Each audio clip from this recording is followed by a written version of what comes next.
Gloire à Jésus-Christ. Que Dieu te bénisse, bien-aimé. Toi, tu me suis maintenant. Je sais que ça fait un moment que je n'ai pas encore fait de vidéo. Et certainement, tu te demandais pourquoi. En réalité, j'étais un peu occupé. J'étais un peu préoccupé par d'autres choses que je faisais. Mais je suis de retour. Que la grâce et la faveur de Dieu soient sur toi dans le nom de Jésus-Christ. Aujourd'hui, je vais parler de quelque chose de très important. Quelque chose que souvent les chrétiens ignorent. Je vais révéler ça par la grâce de Dieu pour que ensemble nous puissions revoir notre manière de nous comporter. Aujourd'hui, je vais parler de ce thème, comme au jour de Noé. Et dans le livre de Matthieu 24, à partir du verset 36, il est écrit: pour ce qui est du jour et de l'heure, personne ne le sait, ni les anges des cieux, ni le Fils, mais le Père seul. Ce qui arriva au temps de Noé arrivera de même à l'avènement du Fils de l'homme. Car dans les jours qui précédaient le déluge, les hommes mangèrent et buvaient, se mariaient et mariaient leurs enfants, jusqu'au jour où Noé entra dans l'arche. Verset 39. Et ils ne se doutaient de rien jusqu'à ce que le déluge vint et les emporta tous.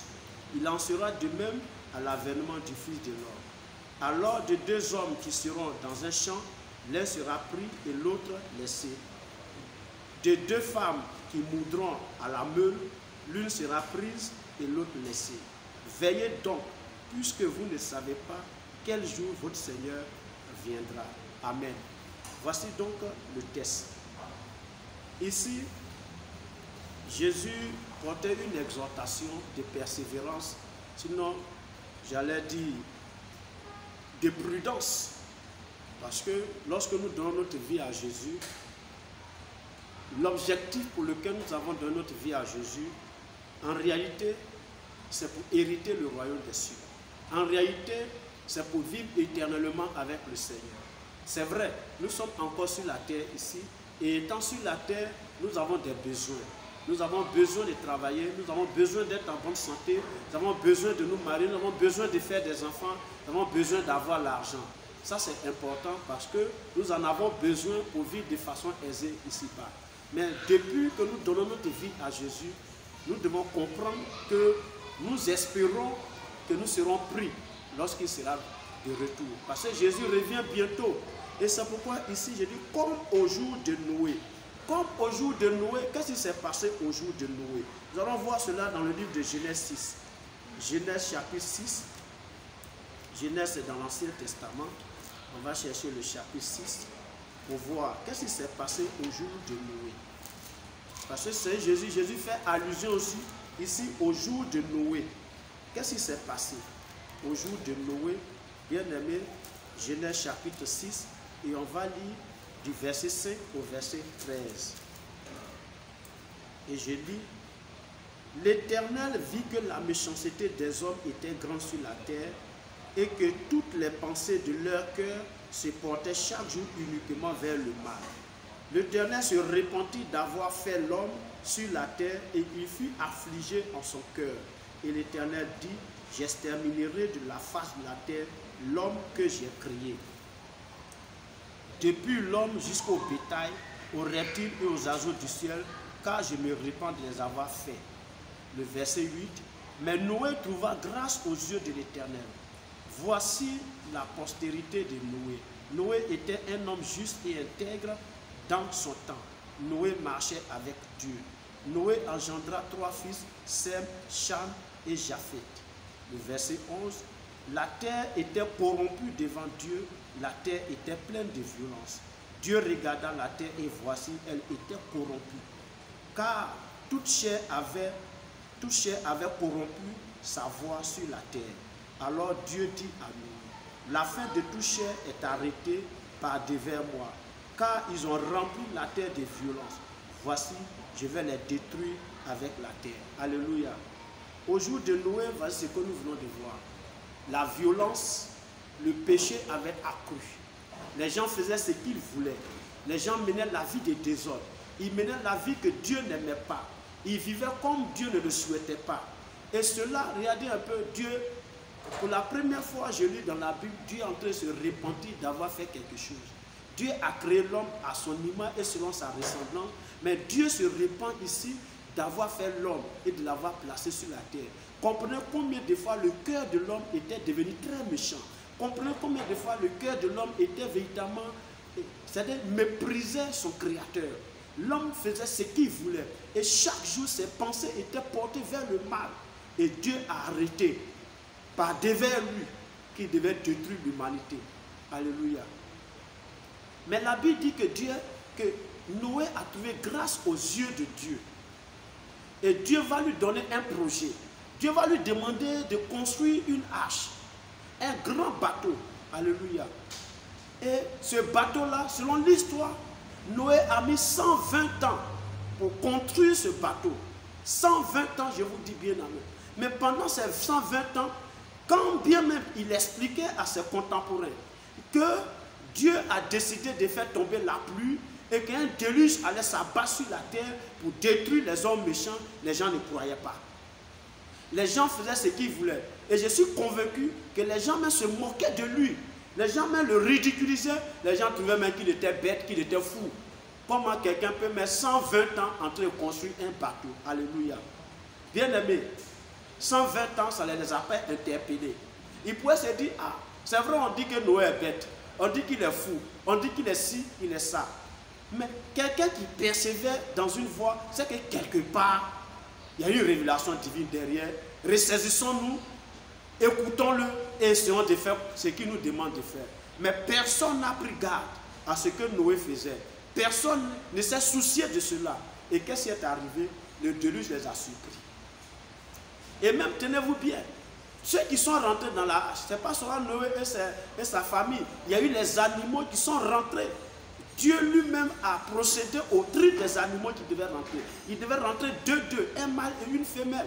Depuis les reptiles, les oiseaux, comment on appelle, les mammifères, tout ce qui est sur la terre, les animaux, eux tous doivent rentrer. Noé n'a pas mis un jour pour faire entrer tout cela. La Bible dit que cela a duré une semaine. Et les hommes là étaient là.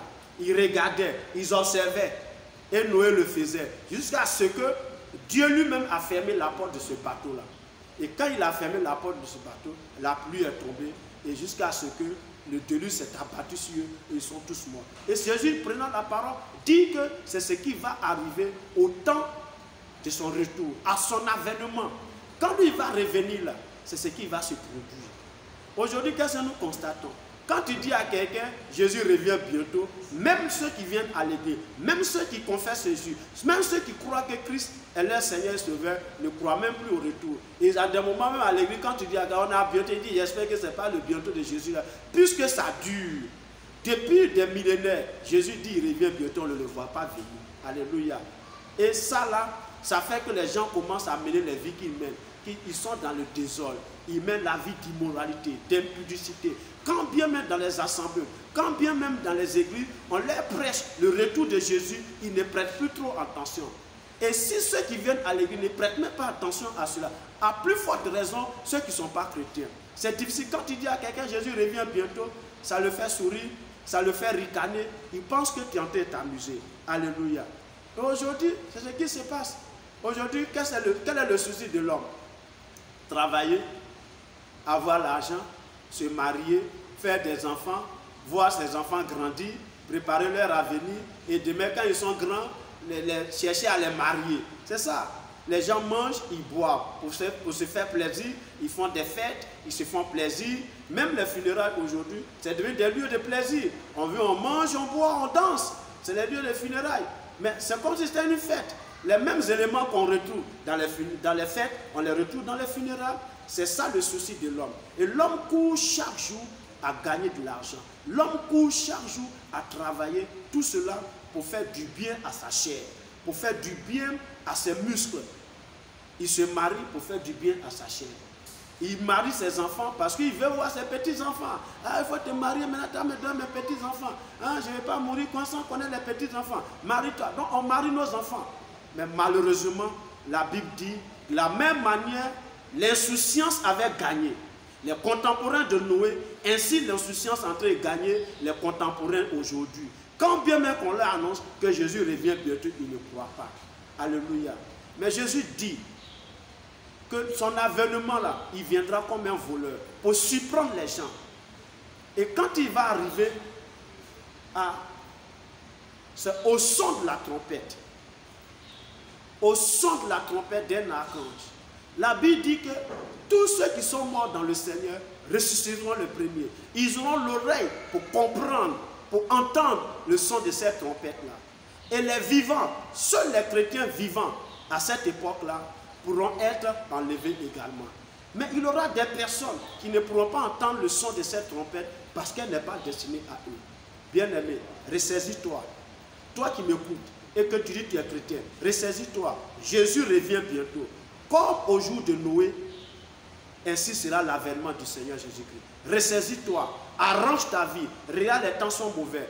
Regarde les situations aujourd'hui. Regarde ce qui se passe dans le monde. Tout ce que le Seigneur a décrit dans sa parole. Lis le livre de Matthieu 24. Lis tout le livre. Lis même Matthieu 25. Tu vas comprendre. Les bruits de portes, les guerres, nous assistons, les séismes, les tremblements de cœur, nous voyons les catastrophes, nous les voyons aujourd'hui. Il reste quoi maintenant? Il reste seulement que Jésus revienne. Alléluia.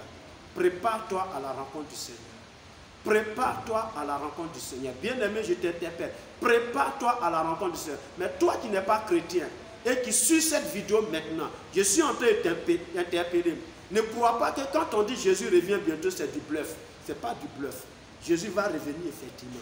Parce que la parole de Dieu est la vérité. Ce qui est dit est dit. Une fois c'est dit, et ça va se réaliser, et ça va s'accomplir.